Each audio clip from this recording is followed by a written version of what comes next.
Hey guys, he is Deepak and welcome to the Tech Particle channel. Here I am with the second video of the tutorial Introduction to C++ Programming. In this video, we will discuss about variable and data type in C++ programming.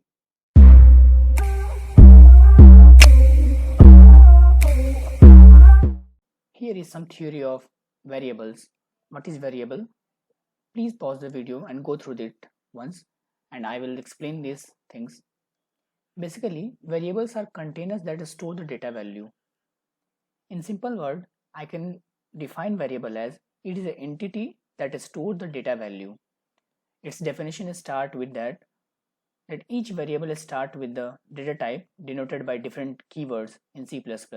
We will discuss about keywords in coming slides. The name of the variable can be composed of letter, digits, underscore characters. Every variable must start with the letter or an underscore. Now, what is the use of the variable? For this, I will state that I will give you an example that if you are given an age of a person and you have to state that whether the person belongs to the minor group or is an adult. So what you will do, you will just check the age. Age is a parameter that if the age of the person is greater than 15, then he or she is a adult, or if it's less than 15, then she is a minor. So here the age is a parameter. So what we will do, we will store age in a variable, and that will be helpful in determining whether the person belongs to the minor or adult group. Now it comes to the declaration of the variable. How we declare variable? Variable can be declared as a combination of letter, digits, or an underscore character, and each variable must start with the letter or any underscore. No variable can be start with the digits. Here are some examples. I will show that it will pop out an error if you compile this.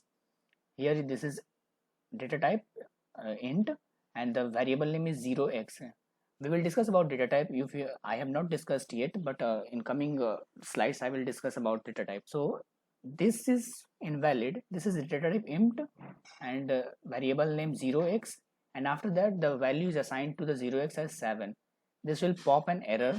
Similarly, float will give errors because the name of the variable is 01, that is digit. Variable name cannot start with a digit, whereas this is character type of data type and the variable name is C0h. This can be acceptable because the variable name is starting with the letter. Here int x is equal to 7, float y is equal to 0.5, and character ch is equal to small a.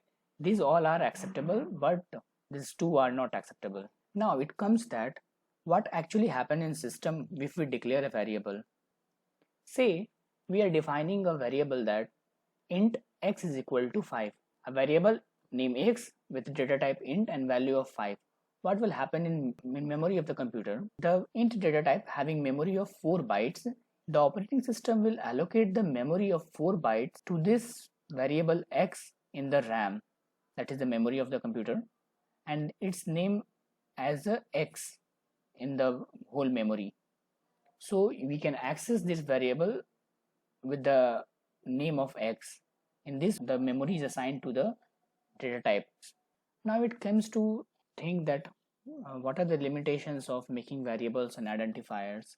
Although we are free to make our own identifier as a combination of letter, digits, and or underscore character, but there are some restrictions that the defined identifier should not match with any predefined keywords in the C++ programming language.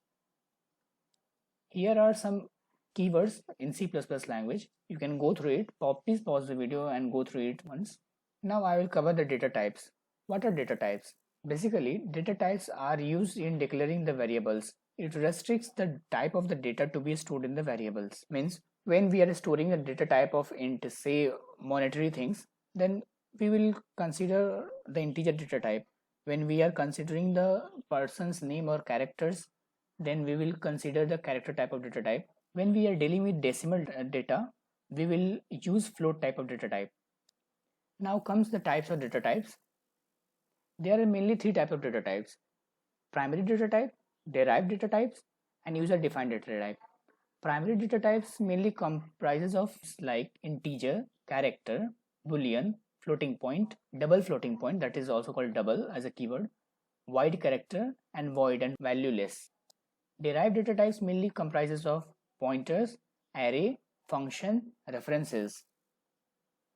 User-defined data types comprises of structure, class, union, type defined data type, enumeration.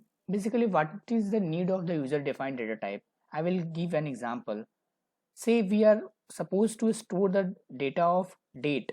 So there is no any predefined data type that is of date data type. So we will either use a structure or a class that will take three data types of integers that can store one int for date, one for month, and another for year. In this way we can make our own user defined data type that is for our convenience to store the data. Now this was all theory. Now let's come to a programming. We will write a C++ program to declare data type and define a variable and print it on our console. Here is the program. As I heard already is discussed this hello world program, so I will just give overview of the first two lines. Hatch include the very first hatch include IOStream line state that we have to include IOStream file to perform input output operations, and the second line using namespace standard is having definition of the object cout or keyword cout. Mainly these two are same for you will see these two are same for almost all program whatever we will write in coming videos. Now the main programs begin. In main program I had declared a int data type and a variable name a of value 5 and another variable b of data type float having value of 10.56, and I have used cout and the angle bracket operator a and endl and cout b to print value of the b. Please mention that you cannot use like this because this will print a, not the value of a. So be careful in writing this. And one thing also, I will mention that C++ is a case sensitive programming language, means you cannot write a small letter keywords into a capital letter and the program will run. It will pop up an error. So be careful in writing the programs. And the next statement cout b and \n. I will point out the difference between endl and \n is that both of the two used in line breaking statement, but \n is very time efficient. There is a very subtle difference between both of them.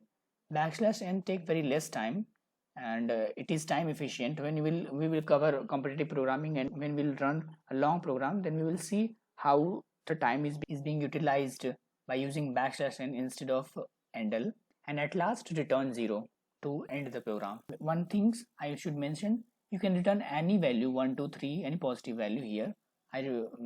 Mainly it have been seen that 0 is used, so I have also used that convention. So this was the program to print the two data types a and b. One is of int data type, another one is float data type. Now I will compile and show you what happens. Here it is showing that there is 0 errors and 0 warning. Now I will execute it.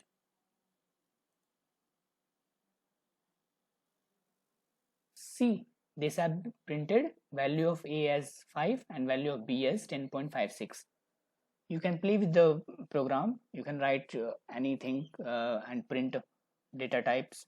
And one thing you can also do that you can print the size of data type using size of operator. We will see that this will give the size of data type. See, this have been printed the size of variable a as 4. Since it is of data type int, so it is having size of 4 bytes. Here is a list of primary built-in data types in C++ programming language, where the size and the range values are on 32-bit operating system. It may vary for 64-bit architecture.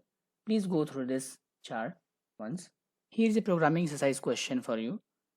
The first question is that print all size of the data type that has been declared in this thing using size of function in CPP, as I have done in this video prior. So guys, if you really like this video, give us a big thumbs up, share it with your friends and subscribe to our channel if not done yet. And don't forget to press the bell icon. Thank you.